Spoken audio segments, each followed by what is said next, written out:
Bonsoir à tous, bienvenue dans le Focus Info. Ce soir, je reçois Véronique Jaccaria, maire de Saint-Élie. Bonsoir. Bonsoir, merci de m'accueillir. Bienvenue dans le Focus Info, c'est la première fois qu'on vous accueille sur les fait. plateaux d'ATG et dans Focus Info. On va parler bien sûr de votre élection, c'est la première fois que vous êtes à ce poste-là, élu maire, donc premier magistrat.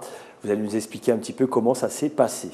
Il y a des communes où la bagarre était rude. Vous avez suivi un petit peu Tout à fait, oui. Matoury, Kourou, d'autres communes également comme Sinnamary.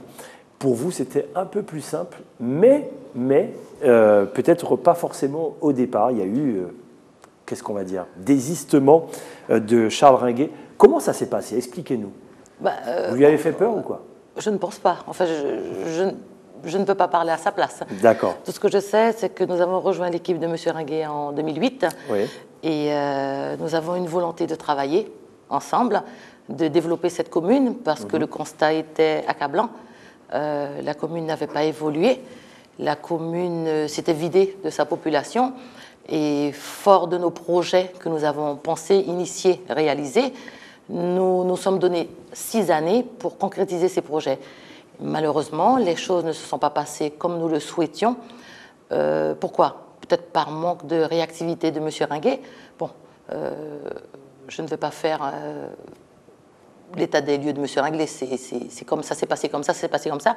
Mais nous, on s'est réunis, on s'est concertés, et 7 conseillers ont décidé de se lancer dans la bataille. D'accord, très bien. Voilà. Alors, effectivement, on ne va pas faire le bilan ce soir de M. Ringuet, mais quand même, 450 habitants dans une commune comme Saint-Élie, difficile de faire bouger, même si vous aviez des projets, on va en parler bien sûr. Oui. Pas évident quand même. Et pourtant, il y avait de quoi retenir des gens dans la commune. Il y a de la matière. C'est pas facile. Il y a de la matière. Oui. C'est vrai que Saint-Élie, c'est par essence une commune minière. Soit. Donc il faut faire avec cette problématique, qui n'en est pas une en fait, puisqu'il y a quand même 2 compagnies minières majeures sur cette commune, qui drainent un personnel, qui drainent une vie sur la commune.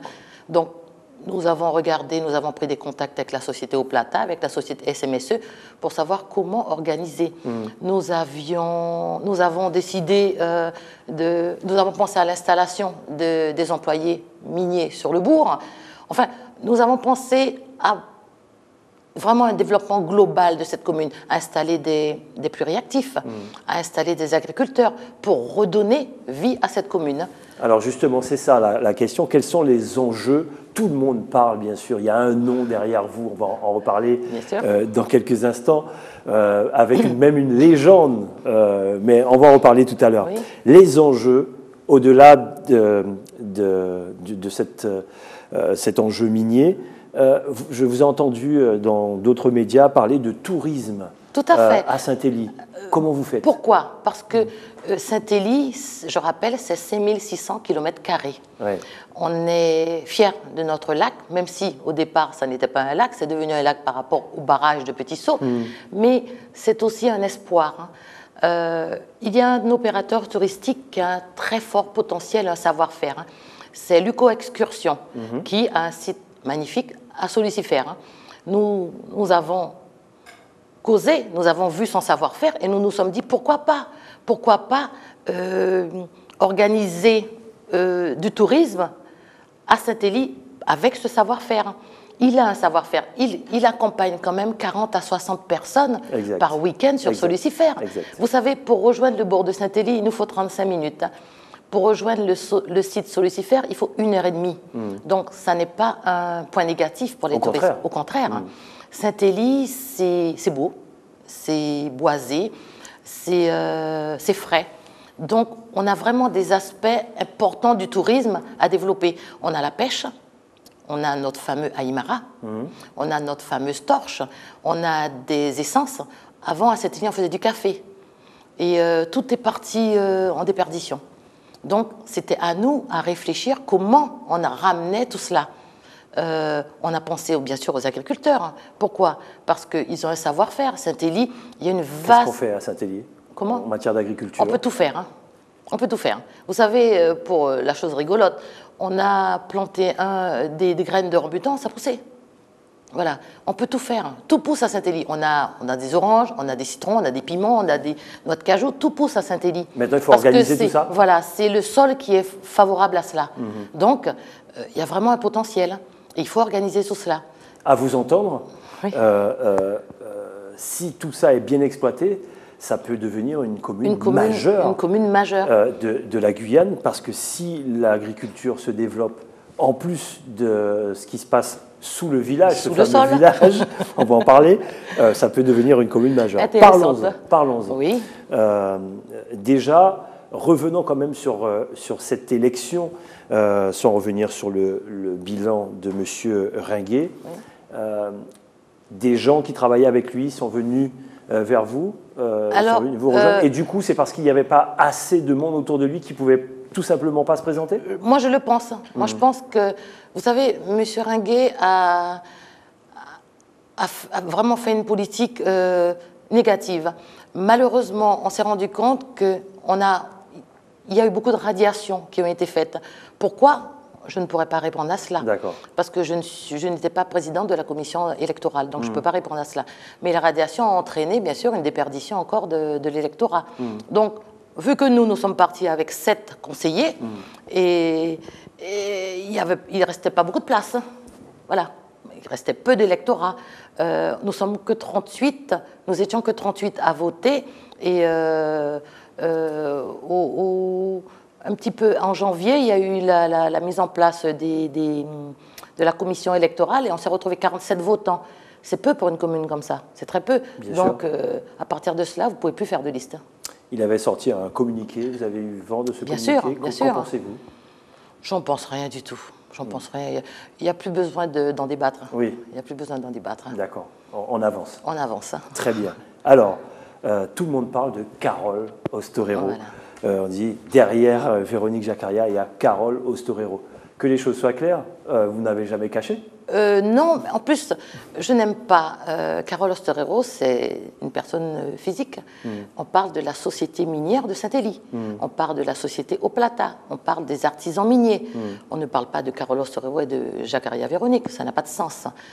Tout le secteur minier, ce sont des partenaires. On a besoin d'eux, ils ont besoin de nous. Si on veut développer cette commune, on a besoin d'eux. Ils sont sur la commune. Ils maîtrisent l'économie de la commune. Donc, on est fort de cette commune par essence minière. Donc, on a besoin des sociétés minières. Nous avons rencontré les différents partenaires économiques miniers sur la commune. Et nous avons de très bonnes relations avec elles. Voilà. Très bien.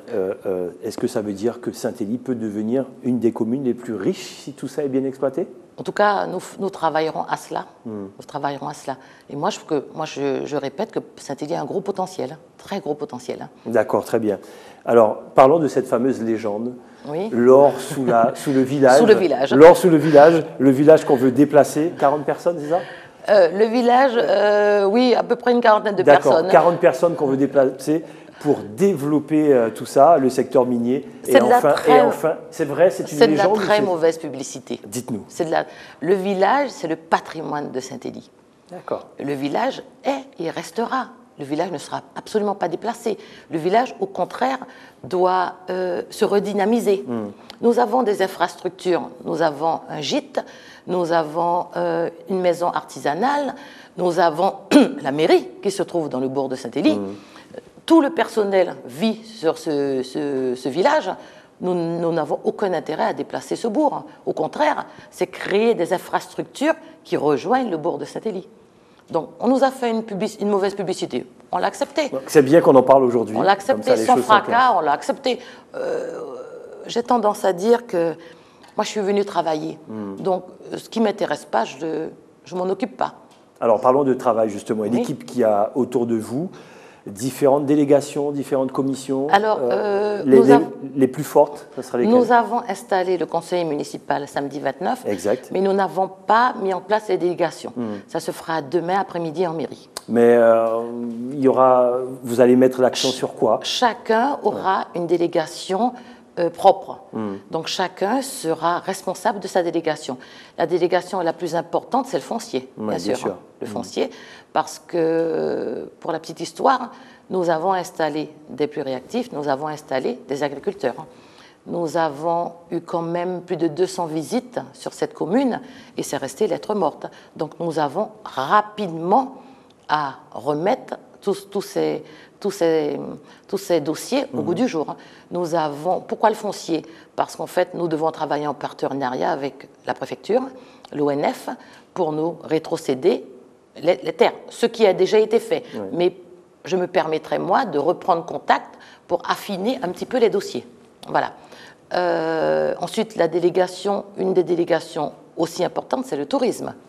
Apparemment, vous insistez dessus. Oui, le tourisme est important. Le tourisme, c'est aussi des développements à travers Saint-Élie de la Guyane. C'est l'image même de la Guyane, le tourisme. Et on a besoin de ça. On a besoin de pousser un petit peu le pays à une image très, très positive. Donc, bon, bien sûr, il y a la politique de la ville. La politique de la ville, c'est-à-dire qu'il faut monter des dossiers, il faut créer des infrastructures dans le bourg. Vous savez, le personnel a été un petit peu mis à côté. Le personnel vit dans des conditions déplorables. À nous de leur créer des structures. À nous de faire vraiment revivre ce bourg. Monsieur Ringuet a eu, en fin de mandat, une volonté de destruction. Donc beaucoup d'habitats ont été détruits. On en a pris acte. Apparemment, il y avait... J'espère. En tout cas, ça n'a pas été le cas, puisque nous récupérons les décombres. Voilà. D'accord, très bien. Donc, à nous d'en prendre acte et de changer les choses. Quels sont vos rapports avec les différentes collectivités, avec la région, avec le conseil général? Vous aurez besoin de Nous aurons besoin de soutien. Nous aurons besoin de soutien. Alors, je vous dirais qu'au lendemain de mon élection, j'ai été agréablement surprise d'avoir toutes les collectivités qui ont salué votre élection. Mon élection, voilà. Je ne connaissais pas le processus, mais j'en ai été agréablement surprise. Voilà. Tous les partis politiques, toutes les collectivités ont salué la nouvelle équipe. Voilà. À titre personnel, comment vous vivez cette écharpe, une femme à Saint-Élie également, 4 femmes, je crois. 4 femmes sur la Guyane. Pour la Guyane. Comment vous avez vécu tout ça à titre personnel? Alors, et votre famille peut-être autour? Voilà. Alors, ça a été... au début, c'était un petit peu une surprise d'avoir porté leur choix sur moi. Je me suis dit pourquoi pas? Pourquoi pas? Vous savez, les femmes ont tendance à aimer le travail. Les femmes sont combatives. Je parle des femmes. Oui, je vous écoute. Et je me suis dit, pourquoi pas? Bon, après, il y a eu beaucoup de stress. Beaucoup de stress. Est-ce que tenir les rênes d'une commune où il y a tout à faire? Est-ce que c'est un challenge que je peux relever? Mais j'ai tourné les choses autrement. Je leur ai dit oui, mais avec vous. Pas oui toute seule, mais oui avec vous. À partir du moment où on reste cette équipe solidaire, oui, je relève le défi. Maintenant, au niveau de ma famille, j'ai un grand garçon de 21 ans qui est en études. Donc, j'aurais tendance à dire que ça me laisse un peu plus de temps. Maintenant, au niveau professionnel, parce que bien évidemment, il faut que je travaille, ils se sont tous solidarisés de moi. Et donc, naturellement, je suis partie au combat. Comment vous analysez ce parcours-là? Est-ce que c'était écrit ou par la force des choses, vous voilà dans cette situation-là? Vous êtes premier magistrat de Saint-Élie, ou vous aviez vraiment envie de le faire? Dites-nous. Je ne pense pas que ça ait été écrit. Je pense que quand je suis arrivée avec un regard nouveau, une volonté de travailler, les choses se sont enchaînées naturellement. En tout cas, l'équipe qui m'entoure, c'est aussi les 7 conseillers du mandat de 2008. Tout à fait. C'est une équipe qui est visionnaire, où chacun a son mot à dire. Et on avance, on a les mêmes aspirations. On veut voir développer cette commune. Je sens une envie chez vous, en tout cas. Oui, vraiment. On veut voir développer cette commune. Alors, je vous dirais tout simplement, dès lundi, on s'est mis au travail. On a déjà rencontré les agriculteurs. On a rencontré le prestataire qui doit nous faire une portion de route de 4 km. On ne fait qu'enchaîner les entretiens pour pouvoir aller très vite. parce que c'est le très vite qui va nous montrer notre différence. Les projets, je le rappelle, ont été validés. L'action doit être immédiate. Demain, à 5 heures... Il ne faut pas que ça reste dans les cartons. Non, ça ne peut pas rester. Je ne veux pas qu'on nous juge pour notre manque de dynamisme.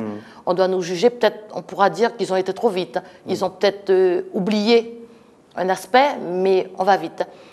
Demain, vous savez, on part à Saint-Élie à 5 heures du matin. On va rencontrer le personnel, on va causer avec le personnel. Mais c'est l'équipe qui se déplace. Donc c'est un engouement. Très bien. Vous préférez qu'on dise quoi? Madame le maire, la mairesse, madame... Ça n'a pas d'importance.